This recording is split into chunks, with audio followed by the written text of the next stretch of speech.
দক্ষিণ এশিয়ার জটিল ভূরাজনৈতিক অবস্থায় নতুন মাত্রা যোগ করেছে ভারত ও তালেবানের সাম্প্রতিক সম্পর্ক।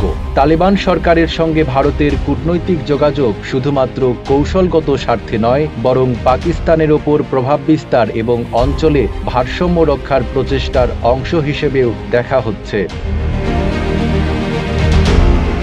2021 সালে কাবুলের পতনের পর ভারত তালেবানের সঙ্গে সরাসরি সম্পর্ক স্থাপনে অস্বস্তি প্রকাশ করেছিল। তবে ভারত আফগানিস্তানে $300 কোটি বেশি বিনিয়োগ করেছে। এর মধ্যে রয়েছে রাস্তাঘাট, হাসপাতাল, বিদ্যুৎ সরবরাহ ব্যবস্থা এবং নতুন সংসদ ভবনের মতো বড় প্রকল্প। এমনকি হাজার হাজার আফগান ছাত্রকে বৃত্তি প্রদান এবং অন্যান্য উন্নয়নমূলক কার্যক্রমের মাধ্যমে ভারত আফগান জনগণের মধ্যে ইতিবাচক ভাবমূর্তি তৈরি করতে সক্ষম হয়েছে। তালেবানের সঙ্গে সম্পর্ক উন্নয়নের মাধ্যমে ভারত এই দীর্ঘমেয়াদী কৌশলকে আরও এগিয়ে নিয়ে যেতে চায়।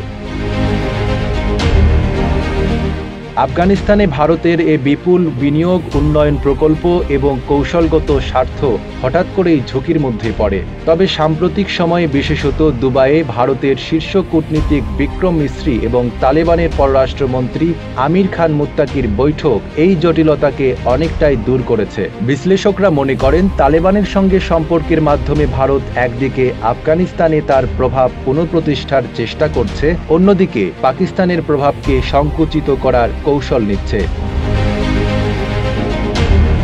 সাম্প্রতিক সময়ে পাকিস্তান ও তালেবানের মধ্যে উত্তেজনা বেড়েছে। পাকিস্তান অভিযোগ করছে যে তালেবান শাসিত আফগানিস্তান তাদের ভূখণ্ডে সন্ত্রাসীদের আশ্রয় দিচ্ছে। তালেবান এই অভিযানে অসন্তোষ প্রকাশ করে বলেছে যে এটি তাদের সার্বভৌমত্বের লঙ্ঘন।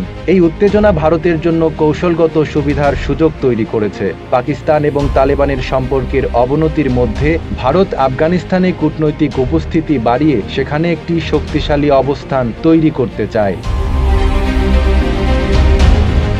ভারতের জন্য তালেবানের সঙ্গে সম্পর্কের আরেকটি বড় কারণ হল চাবাহার বন্দর। ইরানে অবস্থিত এই বন্দরটি ভারতকে আফগানিস্তান এবং মধ্য এশিয়ার সঙ্গে সরাসরি সংযোগ স্থাপনের সুযোগ দেয়। পাকিস্তানকে পাশ কাটিয়ে মধ্য এশিয়ার বাজারে প্রবেশের ক্ষেত্রে এটি ভারতের জন্য একটি গুরুত্বপূর্ণ কৌশল। তালেবানের সহযোগিতা পেলে এই বন্দর ব্যবহারে আরও সুবিধা হবে। তালেবান আন্তর্জাতিক মঞ্চে বৈধতা পাওয়ার জন্য মরিয়া। ভারত তালেবানের সঙ্গে সম্পর্ক স্থাপন করে তাদের সেই স্বপ্ন পূরণে সহায়ক ভূমিকা পালন করছে। এটি তালেবানের জন্য যেমন কূটনৈতিক বিজয়, তেমনি ভারতের জন্য কৌশলগত সাফল্য। ভারত তালেবান সম্পর্কের এই নতুন অধ্যায় পাকিস্তানের জন্য একটি সতর্ক সংকেত। ভারত যেখানে উন্নয়ন প্রকল্প, বাণিজ্য এবং কৌশলগত সহযোগিতার মাধ্যমে তালেবানের সঙ্গে সম্পর্ক গড়ে তুলেছে, সেখানে পাকিস্তানের জন্য এই অঞ্চল আরও চ্যালেঞ্জিং হয়ে উঠতে পারে। বিশেষজ্ঞদের মতে, তালেবানের দরজায় কূটনৈতিকভাবে উপস্থিত থেকে ভারত একদিকে তার আঞ্চলিক প্রভাব পুনরুদ্ধার করছে, অন্যদিকে পাকিস্তানকে স্পষ্ট বার্তা দিচ্ছে যে দক্ষিণ এশিয়ায় একচেটিয়া প্রভাব বিস্তারের দিন শেষ। নাইম আরাবী, ঢাকা পোস্ট।